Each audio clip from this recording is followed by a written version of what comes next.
નમસ્કાર, આપ જોઈ રહ્યા છો નિર્માણ ન્યૂઝની વિશેષ રજૂઆત અને હું છું આપની સાથે નતાશા। દર્શક મિત્રો, રાફેલનો રોફ અત્યારે સમગ્ર માહોલ જાણે રાફેલમય બન્યો હોય તેવા દ્રશ્યો સામે આવ્યા છે। ભારત દેશની સૈન્ય ક્ષેત્રમાં વધારો કરતા એવા રાફેલના 5 વિમાન ભારતને મળવા જઈ રહ્યા છે। તારીખ 29ના રોજ ભારતની ધરતી પર આવી પહોંચશે રાફેલ અને હરિયાણાના અંબાલા એરપોર્ટ પર તેઓ આવી પહોંચવાના છે। જો કે દસોલ રાફેલ એવિએશન પાસેથી જ્યારથી કરાર થયો ત્યારથી લઈને રાફેલ વિમાન ચર્ચાનો વિષય રહ્યા હતા અને હવે જ્યારે આખરે રાફેલનો પહેલો તબક્કો એટલે કે 5 વિમાન ભારતને મળવા જઈ રહ્યા છે ત્યારે રક્ષામંત્રી રાજનાથ સિંહથી માંડીને અત્યારે ભારત દેશનો તમામ દેશવાસી જે છે રાફેલની રાહ જોઈને આતુરતાપૂર્વક અત્યારે તો મીટ માંડીને બેઠો છે। મહત્વની બાબત છે કે એવી પરિસ્થિતિમાં આપણને રાફેલની ડિલિવરી મળી રહી છે જ્યારે ભારત ચીનના સંબંધોમાં ક્યાંક ખટરાગ છે અને આ ખટરાગ પર હવે ચીનના પેટમાં તેલ વધારે રેડાશે કારણ કે ભારતની હવાઈ શક્તિમાં હવે વધારો થવા જઈ રહ્યો છે રાફેલના આ 5 વિમાનોથી। જો કે રાફેલ વિમાન શું છે, તેની તાકાત કઈ રીતની છે, તેના ઘણા બધા અહેવાલ આપે જાણ્યા હશે, પણ તેને નજીકથી સમજવા માટેનો આ એક વિશેષ કાર્યક્રમ યોજવામાં આવી રહ્યો છે। આખરે અંબાલા એરબેઝ તૈયાર થઈ ગયું છે રાફેલની આગતા સ્વાગતા માટે, પણ આખરે રાફેલ વિમાનમાં એવી રીતે શું વિશેષતાઓ છે તે તમામ બાબતો જાણવી અતિશય જરૂરી છે। રાફેલની ઉડાન ભરાઈ ચૂકી છે અને આ ઉડાનની સાથે જ ચીનની સાથે સરહદ પર એક તરફ તણાવની પરિસ્થિતિ છે, અંબાલા એરબેઝ પર રાફેલના આગમન માટેની તૈયારી છે, આ ખૂંખાર રાફેલ ફાઇટરની મારક ક્ષમતા જાણવા જેવી છે। આ તમામ બાબતોને જાણવા માટે આજે અમારી સાથે કાર્યક્રમમાં ઉપસ્થિત થઈ રહ્યા છે કે જેમને આર્મી સર્વિસમાં 38 વર્ષનો બહોળો એક્સપિરિયન્સ છે તેવા ब्रिगेडियर डॉक्टर विजय सागर धीमन अपनी साथ आ कार्यक्रम में जुड़ाई रहा है। डॉक्टर ब्रिगेडियर, मैं आपका बहुत स्वागत कर रही हूँ हमारे इस विशेष कार्यक्रम के तहत। सबसे पहले तो सवाल यही बन रहा है कि ये खबर है कि जिससे चीन और पाकिस्तान की बौखलाहट कई गुना बढ़ गई है और सैनिकी क्षेत्र में भारत की एक नई छलांग है, कैसे देख रहे हैं आप इसे? देखो, first of all Natasha, thank you very much, आपने मुझे अपनी चैनल पे बुलाया और मैं इस वक्त बहुत गौरवान्वित फील कर रहा हूँ कि आज एक कल के सुबह जब कल आफ्टरनून में जब ये राफेल अंबाला एयरबेस के ऊपर लैंड करेंगे तो ये हिंदुस्तान की और इंडिया की जो एक सैन्य शक्ति है उसमें एक नया अध्याय जुड़ेगा और ये राफेल का आना ये एक किस्म का गेम चेंजर है और हमारी फोर्सेस की जो ऑलरेडी कुव्वत है, जो उनकी कैपेबिलिटी है, उसके लिए ये फोर्स मल्टीप्लायर है और ये सब पूरी दुनिया जानती है और इसीलिए इस वक्त चीन के शी जिनपिंग या चाइना के पाकिस्तान के इमरान खान है, उनकी नींदें उड़ी हुई हैं क्योंकि उनके पास इसका कोई तोड़ है नहीं, क्योंकि हिंदुस्तान ने जो बड़ा स्टेप लिया है, जो अल्टीमेटली हमारे पास 36 राफेल्स आएंगे over a period of time, जो 10 अभी तक मिल चुके हैं, 5 ऑलरेडी जो फ्रांस के मेरिनिक एयरबेस से उड़ान भर के इस वक्त यूएई में एक अल दफरा में इस वक्त लैंड करके वो इस वक्त पायलट्स रेस्ट कर रहे हैं क्योंकि ये फेरी लैंडिंग है, तो कल आएंगे तो ये इंडियन एयरफोर्स के लिए एक बहुत ही गर्व की बात होगी, बल्कि पूरे हिंदुस्तान के लिए, पूरे भारत के लिए एक बहुत ही गर्व की बात है और ये पक्का उनकी जो सैन्य कुव्वत है उसमें एक बहुत बड़ी छलांग है। बिल्कुल सर, अंबाला तैयार है, राफेल का इंतजार हो रहा है। जैसे कि आपने बोला कि फ्रांस से उड़ान भरते हुए Rafale 5 Rafale fighter planes Bharat आ रहे हैं, जबकि हवा से ज़मीन पे अचूक निशाना लगाने की इसकी क्षमता है, इसकी मारक क्षमता के बारे में हम आपसे जानना चाहेंगे क्योंकि राफेल आपका एक बहुत ही इंटरेस्टिंग विषय रहा है जिस पे आपने काफ़ी सारे डिबेट शोज़ में, काफ़ी सारे टॉक शोज़ में आपने कहा है, तो हमारे इस चैनल के माध्यम से हमारे भी दर्शकों को आप ब्रीफ कीजिएगा कि किस तरह से राफेल की जो मारक क्षमता है कैसे हमारी सैन्य ताकत में बढ़ावा करेंगी। देखिए नताशा, आपने एक बड़ा इंटरेस्टिंग सवाल पूछा है क्योंकि जब मैंने बोला है कि नींद उड़ी हुई है 2 प्रधानमंत्रियों की या एक प्रेसिडेंट की, एक बहुत बड़ी न्यूक्लियर पावर कंट्रीज की, उसका कारण ये है कि ये जो एक हवाई जहाज है ये एक गेम चेंजर है, फोर्स मल्टीप्लायर है। ये basically multi role combat aircraft, means के कुछ हवाई जहाज होते हैं जो सिर्फ एयर डिफेंस के लिए होते हैं, कुछ लोग होते हैं जो सिर्फ मारक क्षमता के लिए, अटैक एयर रोल के लिए होते हैं और कुछ क्लोज एयर सपोर्ट के लिए होते हैं। तो इस तरह से एयरफोर्स में भी हवाई जहाजों के विभिन्न किस्म के रोल्स होते हैं लड़ाई के हिसाब से, परंतु ये जो हवाई जहाज है ये सारे के सारे रोल एक साथ ले सकता है। उसके बाद अभी आपसे मारक क्षमता की बात करी है तो मैं पहले मारक क्षमता की बात करूंगा, उसके अलावा इसके एयर डिफेंस एस्पेक्ट्स हैं, इलेक्ट्रॉनिक काउंटर मेजर के एस्पेक्ट्स हैं, फिर उसके जो कंपैरिजंस है वेरियस एयरक्राफ्ट के साथ, फिर इनके जो डिप्लॉयबिलिटी है, एम्प्लॉयमेंट है, उसके बड़े सारे फेसेट्स हैं।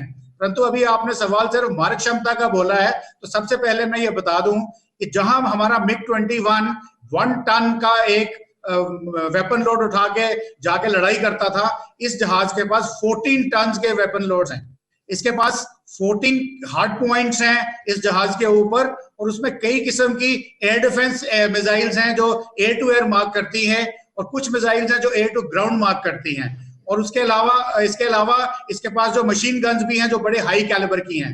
तो अभी हम बात करते हैं पहले इसकी जो एयर टू एयर मिसाइल्स हैं। मेटियोर मिसाइल जो है, जो कि 150 किलोमीटर तक बियॉन्ड विजुअल रेंज, यानी कि अगर जब कोई दुश्मन का जहाज 150 किलोमीटर दूर भी हो और पायलट को वो आंखों से नजर नहीं भी आता हो, तो उसके रेडार पे आ जाए, तो ये जो मिसाइल है एक बड़ी हाई कैलिबर, बड़ी हाई सोफिस्टिकेटेड, बड़ी जबरदस्त गाइडेड मिसाइल है, जो जाके उसको अचूक निशाना लगाएगी। और इसके अंदर स्पेशलिटी ये है कि इसके अंदर एक टर्मिनल फेज के अंदर जब यह मिसाइल अपने टारगेट के पास पहुंचने वाली होती है, तो इसके अंदर एक बूस्टर मोटर होती है, और उससे इसकी काइनेटिक एनर्जी इतनी बढ़ जाती है कि अगर एनिमी का जहाज इसके लॉक को तोड़ने की कोशिश करे विद इलेक्ट्रॉनिक काउंटर मेजर्स, तो वो लॉक नहीं टूटता है। तो ये पहली है। सेकेंडली, जो एक माइका एक किस्म का वेपन सिस्टम है जो हमारे मिराजेस 2000 पे भी है, और इसमें जो माइका आ रहा है वो एडवांस्ड माइका है। उसमें क्या है, रेंजेस बढ़ी हुई हैं, और साथ में शॉर्ट रेंज की जो लिमिटेशन होती है वो भी खत्म कर दी है। फिर जो ग्राउंड पे मार करने की क्षमता है, स्पेशली जो हमें इस वक्त चाइना के अगेंस्ट चाहिए माउंटेनस एरिया में, जहां पे बहुत सारे उनके सबटेरेनियन बंकर्स हैं, या उनके एम्युनिशन डंप्स हैं, या उनके रेलवे यार्ड्स हैं, या उनके रेडार इंस्टॉलेशंस हैं, या उनकी पेट्रोलियम डंप्स हैं जो उन्होंने बना रखे हैं अपने इलाके में, उनको तोड़ने के लिए इसके पास एक स्कैल्प मिसाइल है जिसकी रेंज ऑलमोस्ट 300 किलोमीटर है, और ये अगेन बहुत ही अचूक निशाना है। इसके अलावा इस जहाज के अंदर हमारे पास एक फैसिलिटी है, हम इससे ब्रह्मोस मिसाइल फायर कर सकते हैं, एग्जॉस्टेड मिसाइल फायर कर सकते हैं जो दुश्मन के पानी के जहाजों को मार सकती है। फिर उसके बाद हमारे पास हैमर मिसाइल, जो हमने अभी एक हैमर सिस्टम, जो स्पाइस सिस्टम हमने यूज किया था बालाकोट में, वैसा ही एक हैमर है। इसको बोलते हैं highly accurate modern ammunition extended range, यानी कि ये इस किस्म के एम्युनिशन है जिनकी एक्यूरेसी बहुत हाई है, और इनकी जो पेनिट्रेशन है वो, अगर ये मान लो एक हैमर को फायर करते हैं रफेल से, तो वो कम से कम 30 फुट डायमीटर का गड्ढा, जो कि 10 से 15 फुट गहरा हो सकता है, वो बना सकता है। इसका मतलब किसी किस्म के सबटेरेनियन बंकर्स जो एनिमी ऑन ग्राउंड हैं, चाहे वो माउंटेनस टेरेन में, उनके पास इस जहाज के सामने उनका कोई चांस नहीं है। और अगर ये मिला दें, हम इनको जोड़ दें अपने मिराजेस के साथ या जैगुआर्स के साथ, और सबसे बड़ी बात जो अभी अपाचे AH-64 हमारे पास मिले हैं अटैक हेलीकॉप्टर्स, जो उनके एमिनिशन के साथ, तो ये एक इतना डेडली कॉम्बिनेशन बनता है कि चाइना को इस वक्त समझ में नहीं आएगा कि वो अपनी फोर्सेस को ईस्टर्न लद्दाख के रीजन में कैसे सस्टेन करें। आखिरकार ये जो इंतजार है वो खत्म होने जा रहा है। દર્શક મિત્રો, આ ઇંતજાર પૂર્ણ થવા જઈ રહ્યો છે, પણ તેની જે વિશેષતાઓ છે તે આપણને અત્યારે પેનલ ઉપર બ્રિગેડિયર સાહેબ જોડાયેલા છે અને તેઓ આપણને જણાવી રહ્યા છે. પણ હવે વધારો કરતાં કે રાફેલની ઉડાન ક્ષમતા, રાફેલની જે ક્ષમતાઓ છે, રાફેલની જે વિશેષતાઓ છે તેના ઉપર તો પ્રકાશ પાડીશું જ, પણ જે ભારતની તાકાતમાં વધારો થવા જઈ રહ્યો છે, હવે ભારતની સ્ટ્રેટેજિક પ્લાનિંગ આગળના તબક્કાઓમાં પછી તે ચીન વિરુદ્ધ હોય કે પાકિસ્તાન વિરુદ્ધ કઈ રીતની રહેવાની છે તે પણ જાણવી ઘણી જરૂરી છે. આપણી સાથે પેનલ ઉપર વિંગ કમાન્ડર प्रफुल्ल बख्शी पण जोड़ाया है. बख्शी जी, आपका बहुत स्वागत है. आपसे सबसे पहला सवाल तो यही रहेगा कि अंबाला तैयार हो चुका है, राफेल का इंतजार हो रहा है, हवा से ज़मीन पे अचूक निशाना लगाने में राफेल की जो क्षमताएं हैं उसके बारे में हम ब्रिगेडियर सर से भी बात कर रहे थे, जिससे सवाल मेरे मन में सबसे पहला तो यही आ रहा है अब कि राफेल को लाने के साथ ही उसको जो अंबाला एयरबेस पे लैंडिंग कराना है, तो अंबाला एयरबेस चुना गया है सबसे पहले तो चाइना के खिलाफ में, और ये स्ट्रॉन्ग पॉइंट है हमारे पास एक चाइनीज़ ट्रूप को दर्शाने के लिए. सर, कैसे देख रहे हैं आप इसे? देखिए, ऐसा है, सबसे पहले तो आप मेरा अपॉलॉजीज स्वीकार कीजिए कि मेरे को थोड़ा विलंब हो गया, कोई ऐसी जगह फंस गया था, मैं निकल नहीं पाया. जैसे कि आप कह रहे हैं कि अंबाला एयरबेस तैयार हो गया है. यस, अंबाला एयरबेस तैयार हुआ है. अंबाला बहुत पुराना एयरबेस है, pre second world war airbase है. और यहाँ पे पहले ओरिजिनली ऑपरेशनल ट्रेनिंग यहाँ होती थी, सारे इंफ्रास्ट्रक्चर डेवलप्ड हैं। पर वो दूसरी बात है, स्ट्रेटेजिकली अगर आप देखें तो अंबाला ऐसा है कि अगर रफाल जैसा एयरक्राफ्ट जो कि जिसकी अगर रेंज देखिए, अगर आप पाकिस्तान की तरफ देखें तो सारे मेन बेसिस पाकिस्तान को कवर कर सकता है, उसकी रेंज है।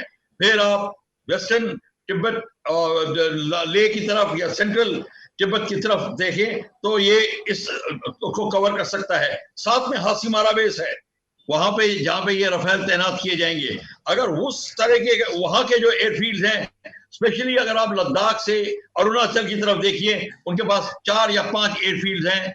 नंबर ऑफ एम्यूनिशन डेपो 3 हैं उनके पास में। माउंटेन लोकेटेड रेडार्स हैं 3700 किलोमीटर की इस रेंज के अंदर। और ये सारे के सारे रेलवे स्टेशन हैं जो जहां से लॉजिस्टिक्स और ऑर्डिनेंस डेपोज और सप्लाई डेपोज हैं इनके। तो ये जो एरिया है इसको हासीमारा या और कोई बेस से कवर किया जा सकता है। अभी उन्होंने हासीमारा तैयार किया है, जब और रफाल आ जाएंगे तो इनके बेसिस और भी जगह तैनात हो जाएंगे। पर जो आप कह रहे हैं कि अब पूरी की पूरी तैयारी हो गई है, अंबाला बेस ने ऑफ कोर्स इस समय तो काफी सिक्योरिटी का अरेंजमेंट वहां होगा और वो उनको रखा जाएगा। और स्पेशली जब वो एयरक्राफ्ट आते हैं तो उनकी जो एक्सेप्टेंस होती है उसके लिए एक बहुत लंबा प्रोसीजर होता है। पर इस समय इमरजेंसी के दौरान ये इमरजेंसी स्टेप उठाया जाएगा। They will cartel the procedures, यानी कि पेपर एक्शन, और उन जहाज को जब एक्सेप्ट किया जाएगा तो एयरमैन ऑलरेडी रेडी हैं। आरएनएसएस एंड डीएसएस जो उनका होता है, जो मेंटेनेंस के लिए होता है, immediate daily maintenance and repair and services का होता है, वो सब कुछ तैयार है। उनके इक्विपमेंट ऑलरेडी आ गया है, उनके एम्यूनिशन जो है वो ऑलरेडी पहुंच गया है। अब जो है उनका जो बेस आर्मामेंट ऑफिसर उसको ऑलरेडी रेडी कर रहा है। और जब ये 5 एयरक्राफ्ट आ जाएंगे और पायलट्स ऑफ कोर्स ब्रीफिंग करेंगे, इनका जो ऑफिशियल जो सेरेमनी वगैरह होगी वो तो होती रहेगी। पर इस समय वो जो अपनी इनको ऑपरेशनल ब्रीफिंग मिल जाएगी, फिर डिसाइड होगा, एयर ऑपरेशन से डिसाइड आएगा कि इनको कब बॉर्डर पे लगाया जाए, क्या इमीडिएटली और या थोड़े डिले के बाद। पर क्वेश्चन ये है, हमारे पास जो सुखोई मिराज, सुखोई 30M क्या है, मिराज और जो जैगवार एयरक्राफ्ट है, MiG-29 है, ये ऑलरेडी ही दे रेडी। ये नहीं कि अगर ये ना आते तो लड़ाई नहीं कर सकते थे, इससे आने से हमारा पंच इंक्रीज हो जाएगा। अब जैसे कि हैमर मिसाइल की बात हो रही है, मिट्योर की बात हो रही है और माइका मिसाइल की बात हो रही है। अब हैमर जो है, जो उसके साथ वो जो लेजर गाइडेड है, और जो खासियत ये है कि जब फायरिंग होगी तो अगर आपको उसको टारगेट को लेजर से डेजिग्नेट करना होगा, वो सिस्टम भी है। ऑफ कोर्स वो आर्मी ऑफिसर करता है या फॉरवर्ड एक कंट्रोलर करता है, वो दूसरी बात है। पर वो सारा का सारा प्रावधान है और ब्रिगेडियर साहब ने अच्छी तरह समझा दिया। इसमें और कुछ चीज करने की ऐड नहीं है कि हैमर मिसाइल हो या मिट्योर है। मिट्योर तो of course beyond visual range missile है, पर एक स्कार्प मिसाइल है, वो क्रूज मिसाइल है। जो स्कार्प मिसाइल है वो क्रूज मिसाइल है और वो एंटी रनवे बेसिकली काम आता है। और रनवे एंड बंकर बस्टर, जैसे कि आपने इराक अफगानिस्तान पे हमला देखा था तोरा बोरा माउंटेन्स पे, तो जो माउंटेन में जो केव्स होती हैं उनको स्पेशल बॉम्ब से वो डिस्ट्रॉय कर रहे थे। इस बॉम्ब में खासियत है जो हैमर में है, वो जाके पेनिट्रेट करके उनको डिस्ट्रॉय कर सकता है। तो और जो अपना जो मिट्योर, जो हम अपने इसकी बात कर रहे हैं, ये अपने रफाल की बात कर रहे हैं, रफाल की और खूबियां हैं जो मैं आपको बता दूं कि ये जो चाइनीज एयरक्राफ्ट जो J-20 बनाया है उसके कंपेयर में, उसको कंपैरिजन में आता है, वो 5th जनरेशन एयरक्राफ्ट बोला जाता है, पर वो एक्चुअली 5th जनरेशन ढंग से है नहीं। हालांकि F-22 को कॉपी किया उन्होंने। जो सुपरसोनिक क्रूज जो सोनिक क्रूज होता है उसकी कैपेबिलिटी J-20 में है, हमारे पास भी है रफाल में। पर ये सोनिक क्रूज ये होता है कि जब हम फाइटर एयरक्राफ्ट फ्लाई कर रहे होते हैं और हमको आफ्टर बर्नर खोलते हैं हाई स्पीड सुपरसोनिक जाने के लिए, तो आफ्टर बर्नर खोलना पड़ता है। जो रफाल में है आफ्टर बर्नर की जरूरत नहीं पड़ेगी। रफाल बिना आफ्टर बर्नर से फ्यूल 4 टाइम ज्यादा कंज्यूम होता है। ये जो रफाल है 1.4 मैक चल सकता है without the use of after burner. हालांकि J20 में भी है, पर J20 का लिमिटेड टाइम है। फिर इनकी है स्टेल्थ कैपेबिलिटी है J20 की, जो चाइनीज है स्टेल्थ कैपेबिलिटी इतनी, वो कहते थे कि स्टेल्थ कैपेबिलिटी है, राफेल में भी पार्शियल स्टेल्थ कैपेबिलिटी है, उनका रडार सिग्नेचर बड़ा कम आता है। चाइनीज जो तिब्बत के ऊपर फ्लाई कर रहा था, उसको पंजाब से सुखोई 30 MKI ने पकड़ लिया अपने रडार के ऊपर। ये जो है ये थोड़ा फेक न्यूज थी, मतलब न्यूज तो फेक का मतलब नहीं है, एग्जैजरेटेड न्यूज थी। जो है रफाइल का भी जो सिग्नेचर होता है रडार में बहुत कम आता है, पर वो पूर्ण तरह जो इसको कहते हैं स्टेल्थ नहीं है, और ये मान के चलते हैं। और इसका नेवल वर्जन भी है जो हम लेंगे इसके बाद में, तो उसमें एग्जॉस्टेड मिसाइल, जैसे ब्रिगेडियर साहब एग्जॉस्टेड मिसाइल की बात कर रहे थे, एग्जॉस्टेड मिसाइल होगा। और हमारा जो हैमर जो है वो एंटी शिप के भी खिलाफ हो सकता है। अगर एयरक्राफ्ट कैरियर जैसे एयरक्राफ्ट को अटैक करना हो तो ये hammer missile is absolutely correct for that. So ये जो है जितने जो वेपन सिस्टम्स हैं ये हैं। अब देखो जब राफेल आ जाएगा, स्क्वाड्रन सर्विस में होगा और जाके और बेसिस पे रेगुलेटेड हो जाएगा, तब आप देखेंगे कि इंडियन एयरफोर्स का जो नक्शा है वो बदलने लग जाएगा। अभी हमारे पास 45 स्क्वाड्रन या 50 स्क्वाड्रन की जरूरत होती, मेरे हिसाब से 50 है, यहाँ पे 45 बोला जाता है। हमारे स्क्वाड्रन हो गए 28 से कम हो रहे हैं, और 22 में आने वाले हैं अगर 3 साल हम और नहीं वेकअप करेंगे। इसके होने से जो है राफेल के आने से ये फोर्स मल्टीप्लायर बन गया। क्यों फोर्स मल्टीप्लायर बन गया? उसका रेडार ऐसा इफेक्टिव है कि जैसे कि एयर चीफ मार्शल धनोआ ने बोला था कि अगर अभिनंदन राफेल में होता तो फिर ये हिस्ट्री दूसरी होती। मतलब कहने का ये था राफेल एक साथ 8 टारगेट तो पकड़ सकता है और उनको इंगेज कर सकता है एट अ लॉन्गर डिस्टेंस। तो आपको हॉट परसूट में उनके बॉर्डर में घुसने की जरूरत नहीं पड़ती। अगर आप जैसे पायलट हो नताशा एंड आप अपने राफेल में हो और 4 जैगुआर्स को आप एस्कॉर्ट कर रहे हैं चाइना में किसी नागरिक के ऊपर अटैक करने के लिए, जैगुआर्स का जो है रडार, कॉकपिट रडार इतने एफिशिएंट नहीं है, पर आपका जो कॉकपिट रडार होगा वो सारे एनिमी के जो एयरक्राफ्ट आ रहे हैं उनको पकड़ के उनको स्ट्रेट में मिसाइल से डिस्ट्रॉय कर देगा। आपकी जो बॉम्बिंग रन है एब्सोल्युटली सेफ होगी, जैगुआर सेफली रिटर्न करेंगे। कहने का मतलब ये है, इसलिए अब आगे देखना है। अगर हम एडवांस टेक्नोलॉजी लेते हैं और ट्रांसफर ऑफ टेक्नोलॉजी होती है राफेल की, तब हम राफेल में R&D करके इसको एडवांस करेंगे। पर माइंड यू, अगर हिंदुस्तान ने गलती करी कि ट्रांसफर ऑफ टेक्नोलॉजी नहीं करी तो ये हमारी गलती होगी जो हम पहले भी कर चुके हैं। ये this government has now decided to change the policy, that is a good news. मतलब क्षमताएं कई गुना बढ़ गई है। अब आगे जाके हमको देखना होगा कि ये क्षमताएं हमें और हमारी सैन्य शक्ति में कैसे तादाद बढ़ा रही है और हमारी ताकत कैसे बढ़ा रही है। अब सबसे बड़ी जो बात मेरे सामने आ रही है ब्रिगेडियर जी, मेरा सवाल आपसे रहेगा कि राफेल की खरीदारी बहुत ही एक महत्वपूर्ण स्ट्रेटेजिक पॉइंट है बिटवीन फ्रांस एंड इंडिया, क्योंकि एक तरफ जहाँ पे हमने देखा है कि चाइना के साथ हमने जितने भी रिलेशंस अच्छे रखने की कोशिश की है, कहीं ना कहीं चाइना से हमें बैकस्टैबिंग मिला है, पर ये चीज आप स्ट्रेटेजिक पार्टनरशिप में भारत और फ्रांस के बीच में कैसे देख रहे हैं? नताशा, मैं अभी आपको फ्रांस की स्ट्रेटेजिक पार्टनरशिप के बताता हूं। मैं 1-2 पॉइंट राफेल के बारे में आपको बता दूं सिंपल टर्म्स में।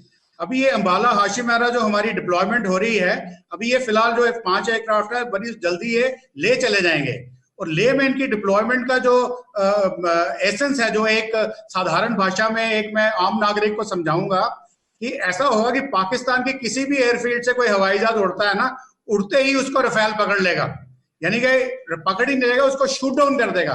पाकिस्तान अभी इंडियन टेरिटरी में वो जहाज आया नहीं होगा, मगर अगर लड़ाई चल रही है तो that aircraft will be shot in Pakistani territory itself. Similarly any aircraft जो कहीं काशगर से उड़ेगा या होटन से उड़ेगा या नगारी से उड़ेगा, जो ईस्टर्न लद्दाख के पीछे एयरफील्ड्स हैं, उनका भी यही हश्र होगा। सिमिलरली लासा से या शिगत्से से या गोगरा से उड़ेगा, वो हाशिमार वाला है करेगा। तो इस हवाई जहाज की जो खासियत है कि वो किसी भी पाकिस्तानी या चाइनीज को अपनी एयरफील्ड से उड़ने ही नहीं देगा, नंबर 1। सेकेंडली, जैसे कि ब्रिगेडियर अपना विंग कमांडर बख्शी ने आपको बताया कि बंकर बस्टिंग, अफगानिस्तान की टोरा टोरा, सिमिलरली इराक में टेररिस्ट जो हाइड आउट्स थे, माली में टेररिस्ट के हाइडआउट से, लीबिया के टेररिस्ट में हाइडआउट से, वो सब प्रूवन टेक्नोलॉजी है इसकी। अभी मैं आता हूं आपके साथ फ्रांस के साथ स्ट्रेटेजिक पार्टनरशिप की, जो एक बहुत जरूरी चीज है। फर्स्टली यू मस्ट अंडरस्टैंड कि जब इंडिया के ऊपर सैंक्शन लगी थी, चाहे वो 74 में थी या 99 में थी, फ्रांस ने उन सैंक्शंस को कभी नहीं माना। फ्रांस, यूरोपियन यूनियन हमारे साथ नहीं थी, पर फ्रांस हमारे साथ था। फ्रांस ने ना हमें वेपन सिस्टम्स दिए हैं, हमें मिराजेस दिए हैं, प्लस उसने हमें पनडुब्बियां दी हैं, प्लस उसने हमारे साथ जॉइंट एक्सरसाइजेस की हैं इंडियन ओशन में। उसके अलावा एक बड़ी इंपॉर्टेंट चीज मैं ये बता दूं, एक जिसको बोलते हैं, हमें सबको पता है, चाइना ने इंडियन ओशन में, हिंद महासागर में एक स्ट्रिंग ऑफ पर्ल्स बनाया हुआ इंडिया को घेरने के लिए, बट इंडिया ने उसको काउंटर करने के लिए एक फ्लावर ऑफ पर्ल्स बनाया हुआ है। फ्लावर ऑफ पर्ल्स मींस हमारे पास जो नेवी है वो ब्लू वाटर नेवी इतनी हाईली नहीं है, इतनी क्वांटिटी नहीं है, क्वालिटी अच्छी है, तो हमने यहाँ पे लिस्टिंग पोर्ट्स बना रखी हैं पूरे इंडियन ओशन में, चाहे वो मॉरिशस में हो, सेशेल्स में हो, एगलिगा आइलैंड हो, अजम्पशन आइलैंड हो, मेडागास्कर में हो। वैसे ही मेडागास्कर के अंदर एक जगह है फ्रेंडशिप आइलैंड्स, वो एक्चुअली फ्रेंच कॉलोनी है। वहां पे इंडिया ने अपने रेडार्स वगैरह जमा रखे हैं फ्रांस की मदद के साथ। तो फ्रांस के साथ जो हमारी पार्टनरशिप चल रही है, ये स्ट्रेटेजिक पार्टनरशिप है। और जैसे विंग कमांडर बख्शी साहब ने बताया, टेक्नोलॉजी ट्रांसफर इस कॉन्ट्रैक्ट में है। अभी क्या होगा कि अभी हमारे को 10 एयरक्राफ्ट हैंड ओवर किए हैं, 5 हमने लाए हैं, 5 अभी वापस मेरिना के एयरबेस फ्रांस में ही हैं, वहां पे हमारे पायलट्स उसके ऊपर ट्रेनिंग कर रहे हैं। हम चाहते हैं कि वो 17 पायलट्स जो हमने सिलेक्ट किए थे, led by group captain Harkirat Singh और supported by our air attache air commodore Akhtar, जो मेरे बड़े एयर कॉमोडोर अख्तर ही शायद उनका नाम है, मेरे मुंह से निकला, मेरे बड़े अच्छे दोस्त हैं। उन्होंने ये बताया है कि फ्रांस की तरफ से जो हमारी स्ट्रेटेजिक पार्टनरशिप है, डिफेंस पार्टनरशिप है, और चूंकि स्पेशली अभी चाइना ने फ्रांस को भी एक बहुत बड़े तरीके से इनॉय किया हुआ है, तो वो इस वक्त पूरे हिंदुस्तान के साथ उनको भी अपना फ्यूचर नजर आ रहा है, और इसका एक हिस्टोरिक पर्सपेक्टिव है। तो फ्रांस की जो स्ट्रेटेजिक पार्टनरशिप डिफेंस में एटलीस्ट है, वो हमारी काफी स्ट्रांग है। बिल्कुल सर, बातें कई सारी करनी है। बख्शी जी, आपको भी आप बताइए, आप कुछ कहना चाह रहे हैं बख्शी जी? मैं कह रहा था, मैं अप्रिशिएट करता हूँ ब्रिगेडियर साहब ने ये बात बताई। मैं डसॉल्ट कंपनी जो फ्रेंच कंपनी है, उसकी जो फ्रेंडशिप है हिंदुस्तान के साथ में बताता हूँ। ये चौथा जहाज है डसॉल्ट का। सबसे पहले तूफानी था, फिर मिस्टेयर आया, फिर मिराज आया, और फिर ये अब राफेल आ रहा है। मिस्टेयर और मिराज दोनों मैंने उड़ाए हुए हैं, तो मुझे को पता है, मैं डसॉल्ट कंपनी को अच्छी तरह जानता हूँ, और वो एक बहुत ही, जिसको कहते हैं, रिलायबल कंपनी है, और फ्रांस हमसे सदैव रिलायबल रहा है। और एक छोटी सी हिस्टोरिकल मैं आपको फैक्ट बता दूं, नेपोलियन ने डिसाइड किया था टीपू सुल्तान को सपोर्ट करने के लिए, और उसने अपनी फौज भेजनी शुरू की थी। अनफॉर्चुनेटली बैटल ऑफ नाइल हार गया था, इसलिए वो कांटेक्ट नहीं कर पाया, नहीं तो उस समय हिस्टोरिकली और कुछ बात होती। खैर, ये तो हिस्ट्री की बात है। पर फ्रेंच जो है, उसके हमारे पास टैंक्स थे, हमारे पास फ्रेंच के मिसाइल थी, मिसाइल हमारे बहुत है उनके, और फ्रेंच नेवर माइंडेड। हमने उनकी मिसाइल जो है रशियन एयरक्राफ्ट में लगाई, तो उनके इंजीनियर ने हमको सपोर्ट किया। मात्रा मिसाइल, मैं नहीं उसको उस अभियान में था, वो लगाया कलाईकोंडा के ऊपर।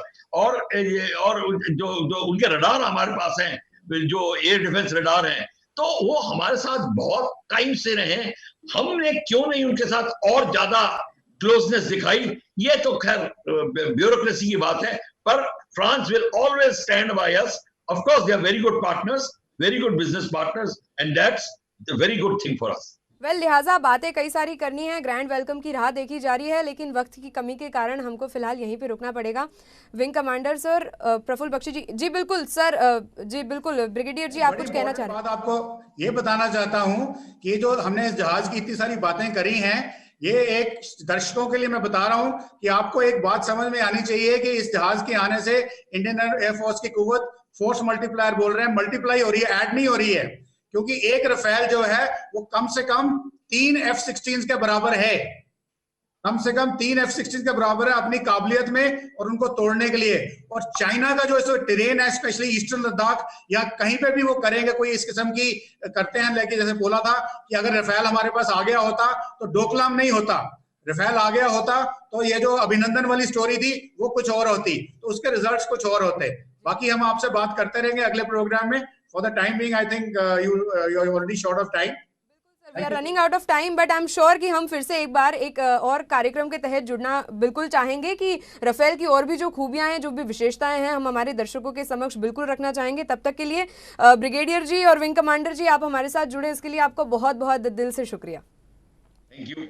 દર્શક મિત્રો, આજની આ રજૂઆત કે રફેલની ઉડાન ભરવાથી જ શરૂઆત થઈ ગઈ હતી કે તેની જ્યારથી આપણે ડીલ કરી હતી અને ફ્રાન્સ અને ભારત વચ્ચેના જે સ્ટ્રેટેજિક પાર્ટનરશિપ છે અને આ પાર્ટનરશિપને પણ એક અલગ રૂપ મળવા જઈ રહ્યું છે. જો કે પહેલો તબક્કો ભારતને મળશે 29 જુલાઈના રોજ અને બીજા તબક્કાની પણ આતુરતાપૂર્વક રાહ રહેશે. પરંતુ હવે ભારતની સૈન્ય શક્તિમાં જે મલ્ટિપ્લિકેશન થવા જઈ રહ્યું છે તેનાથી ભારતની સૈન્ય શક્તિ હરહંમેશ વધતી જશે અને આગળ પણ વધતી રહે તેવી જ આશા કરીશું. આજની આ વિશેષ રજૂઆત અંતર્ગત હાલ બસ આટલું જ. આવા ઘણા બધા મુદ્દાઓ સાથે ફરી મળીશું. ત્યાં સુધી મને આપશો રજા.